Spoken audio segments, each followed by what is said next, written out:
15,000 nurses striking in Minnesota say that they're sick of how they're being treated.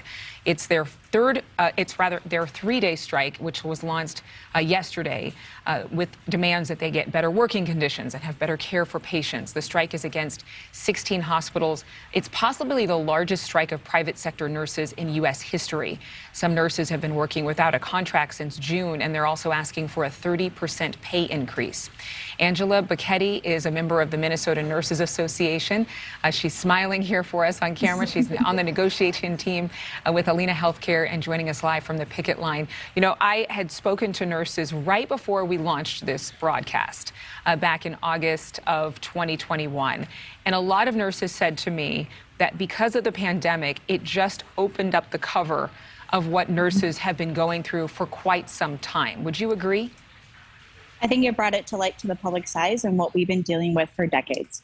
And for decades, you're talking not enough pay, being overworked, too long of shifts, not enough vacation time. Is there anything that's a particular deal breaker right now? Yeah, I think staffing and workplace violence protection needs to be addressed for us to come back to the bedside and settle this contract. You know, nurses are leaving that bedside. That retention is a huge issue. The wages need to be addressed, but it's not just that. The violence and the protection at that bedside and staffing. We need more hands on deck to protect our patients and give them that one-on-one care that they deserve. And those are deal breakers for us. Those need to be addressed, and those are nurses' top priorities that the hospitals continue to ignore. Talk about the violence issue. You've mentioned that a couple of times just in the past few seconds. Yeah, I think, just at my site alone, at Abbott Northwestern, there's been shooting on campuses. Nurses are assaulted every day, and our hospitals continue to ignore the issue.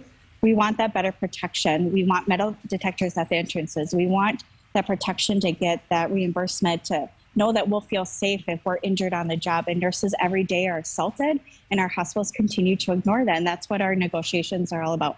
So what exactly is it that you want Alina to do, first off, just to get you all off the picket line? I think they need to start moving at the table. They continuously to say that staffing is not interested, but they also say it's collaborative, and that those don't work for us. They need to be addressed. They need to put it in our contract so we can better care for our patients on the inside, and that's what we really want to do right now. But if they don't budge, what's next? We'll hope we continue to go back to the negotiating table, but in the end, it's up to our nurses, and we're proud that the public's behind us in this. But, the nurses leaving that bedside is our biggest issue, and we're trying to address it. So we'll continue to push on forward to hope that they negotiate. In the end, it's their nurses they should be caring for, and they continuously ignore that since the pandemic and even before. So we're hoping it will change with this. We spoke to nurses here in Illinois. We heard about the nurses who are in Minnesota. Do you think that this will become a nationwide issue? Are you guys on private conversation or chat rooms discussing a larger strike? Yeah, I think, we're hoping to not do that again. We're hoping to negotiate and settle that contract. But, I think this is the largest strike that we've ever done in history. So it's just starting that trend. But that trend is what we've all been dealing with for decades: short staffing, workplace violence. And nurses are just tired. They're fed up. They're leaving that bedside. So they're bringing that voice to the streets, and they need to get that better protection for us. Has there been anything that has improved since the pandemic has really tapered down? Absolutely nothing. They continuously just to give us pizza and not that recognition. All we want is that more resources and that protection. A pizza party is not going to save us in that inside.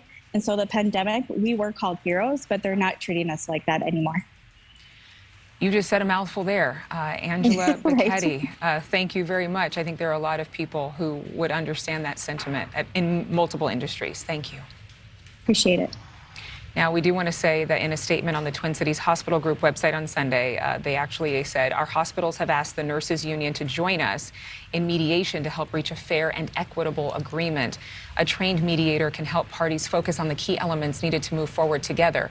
However, the nurses union has rejected all of our requests for mediation. So we wanted to make sure we shared both sides of this story. Thank you for watching. Go to newsnationnow.com to find NewsNation on your television provider. And don't forget to click the red subscribe button below to get more of NewsNation's fact-driven, unbiased coverage.